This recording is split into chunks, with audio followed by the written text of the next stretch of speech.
Sur de crypto, les infos crypto pour ceux qui n'ont pas le temps. Les cryptos commencent à nous faire devenir riches, les gars. Ça pump dans tous les sens. Ça fait plaisir de voir l'état de nos portefeuilles. Ça faisait un moment qu'on n'avait pas eu autant de verre avec plusieurs jours d'affilée. On va vraiment évidemment parler de ce potentiel retournement et tout ce qui pourrait se passer et passer en revue quelques petits trucs intéressants. Le BTC, il est à 44 000 $. Attention, on est samedi, mais on est à plus 2,3%. Ethereum, 1,4%. BNB qui pump, les gars. C'est pas arrivé depuis un sacré bail. Il prend 5% ce matin. On a XRP qui prend 8%. Missile Sol 7,7%. ADA qui continue de pousser 31%.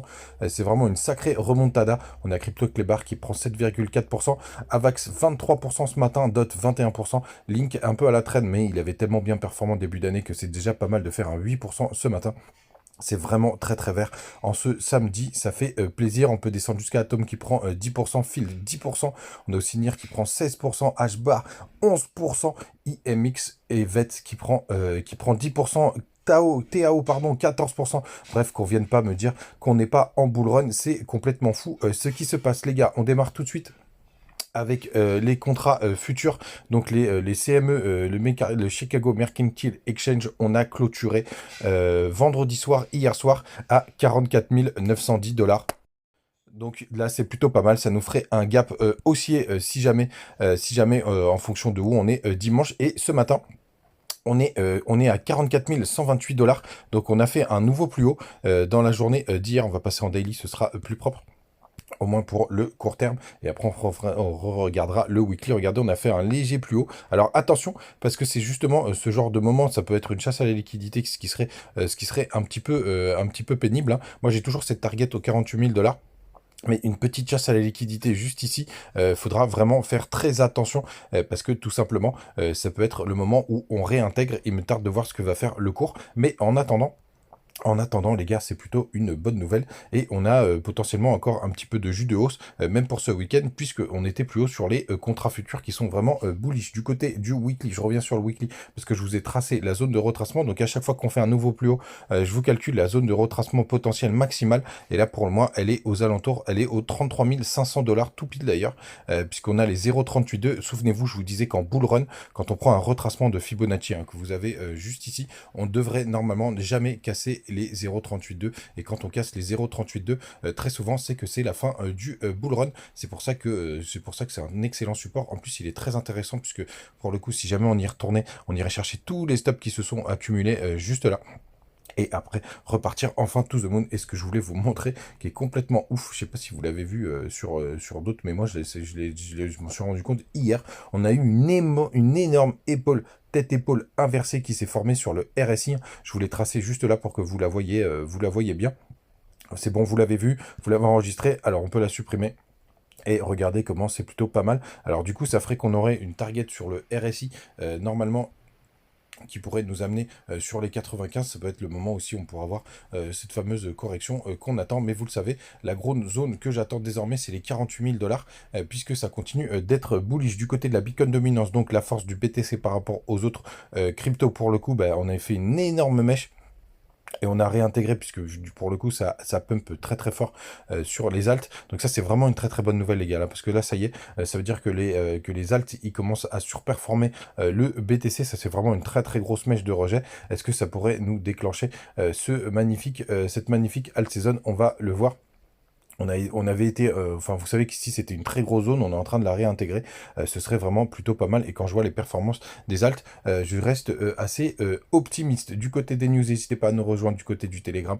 Comme d'hab, on partage pas mal d'infos, pas mal de choses, pas mal de petites alts, pas mal de petites crypto pépites. On se fait ça tous les jours. Hier, je vous poussais sur TikTok et Twitter à mes plus gros bags crypto. On va parler de ça juste après. Donc True Finance, il y a un débat autour de ça parce que c'est effectivement, il est un peu mou du genou. TAO qui nous fait des performances assez exceptionnelles.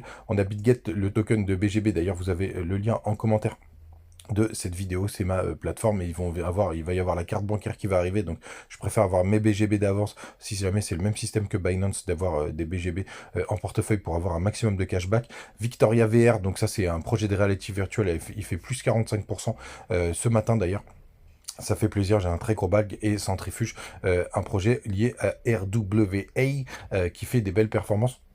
Même si je m'attendais à un petit peu plus de cette crypto. Voilà, ça c'est mes 5 plus gros bags crypto et qui sont plutôt en forme. Du côté du BTC sur les plus petites time frames en 4 heures.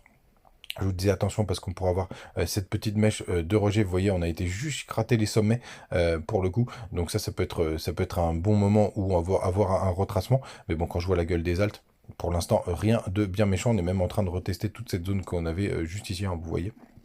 Vous voyez, là ici, vous avez une espèce de résistance qu'on a traversée. Et on voit bien d'ailleurs quand on décale avec le niveau du cours, on est en train de retester ça sous forme de support. On va voir ce que ça va donner. Les indicateurs, mes indicateurs préférés du côté de CoinGlass qui nous dit plein de choses. Donc il y a eu pas mal de liquidations, même si c'est pas encore folichon. On est à 158 millions de liquidations. Les Fooling Gangs sont toujours positifs, mais rien de bien méchant. La Bitcoin dominance qui a pas mal baissé.